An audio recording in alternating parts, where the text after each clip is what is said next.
Rise and shine, YouTube. Yes, we are back. We are back with a mousepad roundup, and we're going to be taking a look at 3 different mousepads, all within the range of $50. We're going to be taking a look at the Kanami Nana. We're going to be taking a look at the Sprint Gaming Gear Beta Glass Pad, and then last but not least, we'll be taking a look at the Musashi Gear Void X Strahfe mousepad. Now, if you don't know who Strahfe is a Call of Duty content creator, and he's known for his insane movement and insane aiming skills on MNK. So, go check him out, insane player, and I think he created a banger of a pad. So, without further ado, let's do what it do. First, we're going to talk about the cheaper out of the 3, which is the Kanami Nana. Now, yes, the first thing you notice is the out-of-the-box thinking with the design and its bold, crazy design that they chose to go for. We will talk about the design here in a second, but you won't actually be able to purchase this one unless somebody is selling it on like Mousepad Market or whatever. They are changing the design, and the next pad that they will release is the Kanami Naifu, which comes into a completely different design option right here. And we'll talk about that in a second because I like the change, right? It is a much better, like, softer design than the one that you see before you. When it comes to the performance of this pad, though, and the properties of it, the base of this pad is actually a pour-on base, right? It's nothing like as sticky as a extra soft like Raiden or an Alpha Cell, but it's a good pour-on backing that just stays on your desk. It doesn't move. It's not going to move with your arm on it. Nothing. When it comes to the surface feel on the skin, right? It's like a grainy, like soft, smooth feel. It's like a grainy, soft feel, right? That's how I would like describe it. It's nothing that's going to be super abrasive like a Heian, like a Lotus pad, which the Lotus pad isn't that abrasive, but you can feel it. It's not going to be something like the SV Control Plus base from Freefall, but it's like a softer, grainier feel, which has no like irritation to the skin, and your skin really doesn't like get caught within the pad, which is good. Now, when it comes to the speed of this pad, the speed itself is kind of it's going to be different depending on the skates they use for sure, right? When it comes down to form-fitted PTFE, these are BTLs, I would put the speed of this to a balanced with a hint of control. I wouldn't put this in a speed. I wouldn't put this into a balance with speed. It's a balanced to control because of the tug that you feel with the mouse in back-to-back movements, kind of like this right here that you see on screen. You have a tuggy feeling on the bottom of your skates. When it comes to micro adjustments, it is slow, right? The less you move your mouse, the slower the pad will feel. Now, when you're just gliding and tracking, it's not going to feel as slow as micro adjusting and stuff like that. Now, when it comes to dot skates, these dots are from Sprint Gaming Gear, right? They sent these with their beta glass pad that we're actually going to talk about next. Dots actually make the pad a more enjoyable speed to me, right? Because going back to back, you're not going to get as much tug as you will than on form-fitted skates, but you're going to have just a freer feeling mouse on the pad than you would with form-fitted. So, but there's also one issue with dots, is if you press hard like I do on the pad sometimes during tracking movements, the dots do dig into the pad because of its like soft properties of a base. You do get the feeling of the mouse pad under the mouse. So it's kind of like not an enjoyable feeling to me because of that alone. And then last but not least, we got the stitching and design. So the stitching is below the surface, which is what I like, right? It doesn't catch your skin. You feel all the surface of the mouse pad before you'll ever feel the stitching. So that's a good plus on them. And, well, the design. There's some people were like, I wouldn't even reviewed it if I saw the design first. There's some people that praise the design. I find this design to be very odd for a mouse pad. Now, I had somebody come in, like I was going to say earlier, somebody came into the stream and said it looked like the girl hurt herself. And I actually cannot unsee that. That's why this pad's been sitting in the box for so long. The design that you see here is, I think, too far thinking out of the box, too far into like a unique and like bold style that a company should go with, because it has a distasteful taste with too many people that a lot of people wouldn't actually buy this pad because of design. I mean, it is what it is, right? Now, when you look at the design that they're going to be coming out with their next pad, this is a much, much safer pad, right? Now, if they chose this design over the first one, hands down, probably had much more praise over this pad. But since the pad itself is shown what it is now, it's kind of not, definitely not my style, right? But I mean, if you guys find this design to be cool and you like a kind of like a balanced and controlled surface, then if you find one on like Mouse Market, then go for it, right? I'm not going to tell you not to buy it. I'm not going to tell you to this, because it's not a crappy performing pad. It's not. It's just not my taste in pads at all. Next up, you see the Sprint Gaming Gear Beta Glass Pad. Yes, this is a glass pad and it costs $50. And right off the rip, I'm going to tell you that it's worth $50 if you're looking to get into the mouse or the glass pad market. When it comes to the surface feel, right, I'll talk about the different mice in a minute. On the skin, if your skin gets a little moisture picked up or if it gets a little hot in your room, I'd recommend a sleeve, because overall it makes this pad more enjoyable and it's more free on your movements. All in all, sleeve is the way to go for this pad. In comparison to other glass pad, I do think that this performs like the Razer Atlas and the all pink Esport Tiger Lotus pad, where it's smooth on the skates, right? And there are different skates on these three, but it's smooth all in all on skates, on skin, and it's a really, really good $50 pad that if you're looking to not spend $100 on a Sky Pad, or if you're not looking for something as speedy as the Sky Pad, you want something more kind of tamed, the Sprint Gaming Gear Glass Pad is actually a damn good pad. Comparing this to the Kanami Nana that I just showed, I would choose this 100% over the other pad, because there's more freedom, there's more movability on your mouse and on your hand and all that when it comes to tracking, flicks, and everything above. Form-fitted skates. I have the X2V2 Mini here, and I have the Vaxi Outset Wireless as well. When it comes to the speed, it's, like I said, it's a more tamed glass pad that has, it's like a speed balance type of glass, right? It's not overly aggressive in the speed, it's not overly aggressive with control, and there's really no tug at all when it comes to the micro adjustments and the back and forth flicks. You don't have anything kind of holding your mouth back, so this is all on you, which is why I love glass pads, is because the performance on some of the glass pad is really down to your in-game performance and how well you play the game. When it comes down to dots, I have two different dots here. Red dots are for glass, white dots are for cloth, and these both are from Sprint Gaming Gear. And they remind me of the X-Ray Pad Jade and the X-Ray Pad Obsidian dots. Same colors, all that, and they perform damn good, right? They're similar in speed when it comes down to the two different dots. And when it comes to the red, I just feel like the red might last a little longer because they're designed to be for glass. Speed-wise, like I said, feel similar in speed. And I actually prefer dots on glass because you get a more free-feeling experience.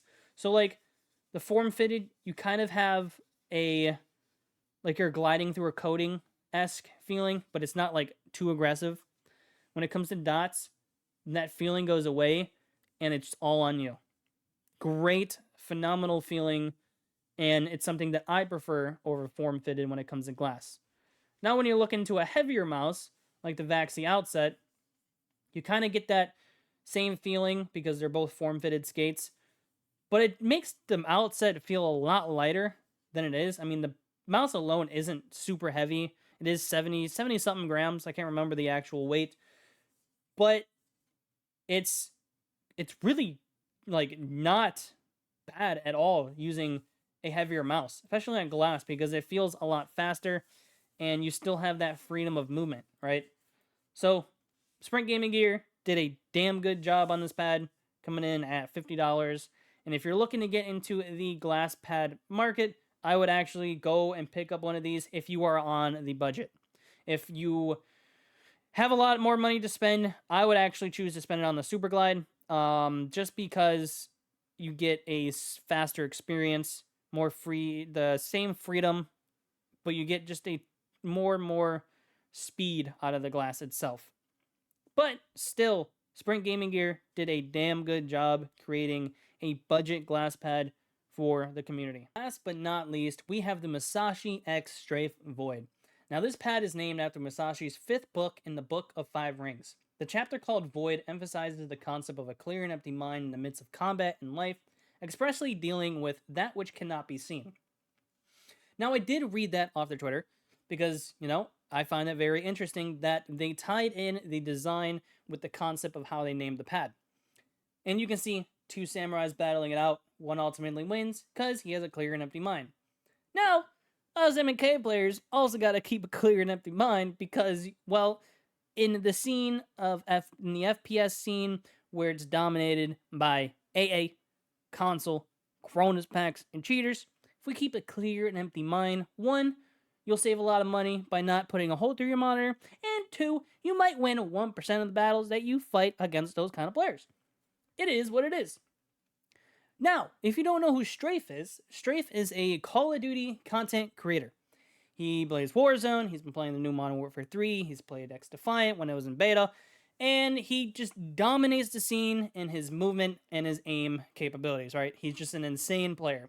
Now, I'll link his Twitch below in the description so you can go hit him with a follow, go show some love over there, because, man, his first mousepad that he created is an absolute banger of a mousepad.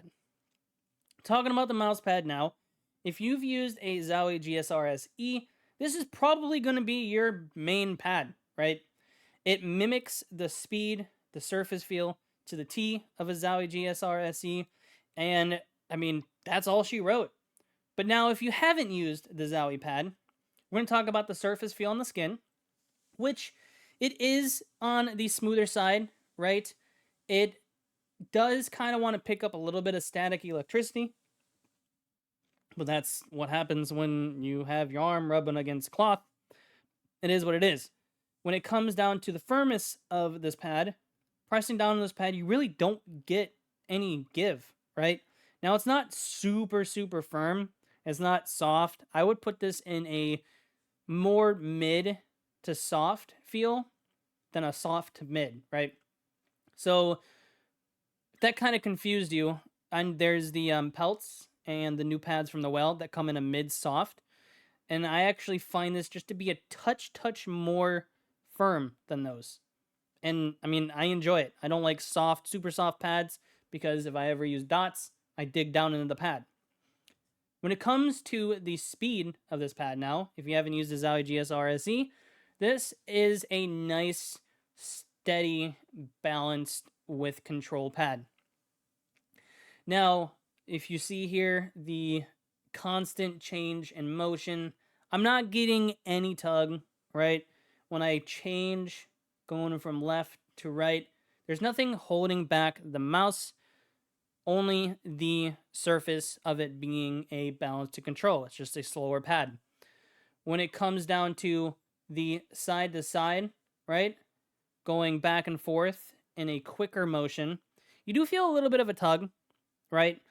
But it's nothing compared to a mud pad and even the Kanami Nana that you saw prior.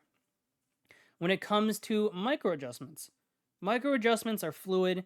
They're on the slower side because it is a balanced to control speed pad, but it's a free feeling slower experience, right? You're not getting the tug, you're not getting everything that you get with mud pads. It's a much more enjoyable and easier time to micro adjust between headshots and tack shooters, or just hitting those quick little flicks, right? When it comes to tracking somebody, so in the finals, you have a lot of vertical movements because of the jump pads and everything like that. When you're tracking somebody, you don't have the wiggliness that you might get with glass pads, right? Some glass pads going up, you kind of get a little off of a straight line. But with this pad, you get a nice balanced speed, and you shouldn't have an issue at all tracking those airborne enemies, and especially the finals, which is probably going to be a lot of people's main shooter when it comes out, because the shooter scene is drier than, I don't even know, my scalp, because I'm bald. Wait, what? Um, Now, when it comes to different skates, I have form fitted on the X2 V2 Mini, and I have dots on my other one. Now, the dots actually get you a little more speed out of the pad, but you get a little bit of a, I wouldn't say it's like a texture, but you feel the pad more based on dots. And, well, with the Kanami Nana you saw when I put pressured on, I really felt the pad. This one you don't feel it as much because of the firmness of the pad itself. The dots don't dig into the pad as much as the Nana did, and it is a much more enjoyable experience on dots alone. So if you're somebody that uses dots on all your mice, definitely you'll enjoy the Musashi pad. Now, if you're one of those guys that use a heavier mouse, right, a larger mouse, and you're like, does it slow down a lot when I use a heavy mouse? Well, actually, no, it doesn't, right? Because of the firmness level of this pad, it feels very, very identical to a lower weight mouse. I actually swapped between these two, and I played identical on both, right? My tracking with the outset was phenomenal. Transfer between targets was phenomenal, and it just felt very, very good to use in game. Now, I will have a video out on the outset here in about a week because I get the Lamzu Thorn in, and I'm going to do a comparison between the two. But other than that, the mice that you see here in the skates all felt phenomenal on this pad. Stitching wise, stitching is very, very thin. It is just, it's an incredible stitching, right? For somebody's first pad to nail the stitching like they did here, it's below the surface. I don't have any fraying issues. It's incredible. Great job on the stitching. And probably a lot of people will complain about this part is the base. Now the base is just a plain rubber base, but I have no issue with the base because, I mean, it really doesn't move, right? Now you can get it to move, and if you are one of those guys who are just like pour on, I wouldn't even worry about it because the base on this is just a standard base. It's phenomenal. It doesn't move in movement. It doesn't move in the game. It doesn't move under my arm. It works, right? Now, when it comes to the price, I said it was $54.99, and I actually think that this is worth the price, coming from the size, the design, the stitching, the flat package that it comes in. I do find it worth to be that much money. When it comes to humidity, I didn't find changes in speed when it came to humidity. I didn't find it to be extra slow one day on a hotter day and like not as slow on a cooler day. Had no difference in that. And all in all, if you're in a Zowie GSR SE lover, I would recommend this pad all day long because you'll probably fall in love with it and it'll be your main pad. If you're somebody who is looking for something a little more controlled and not as super speed, this pad could be it for you. And that's about it, right? You saw 3 pads today. 3 pads around $50. And if I were to main one of the 3 pads, it would be this pad because it has the good balance of speed. It has the amazing design. non-abrasive stitching surface. All in all, I just like having this pad on my desk. If you guys like this video, you guys want to support me, hit that sub button. Hit me up on Twitch at Ryse Up Gaming, and we'll see you there. Rise up, God bless. See you in the next one.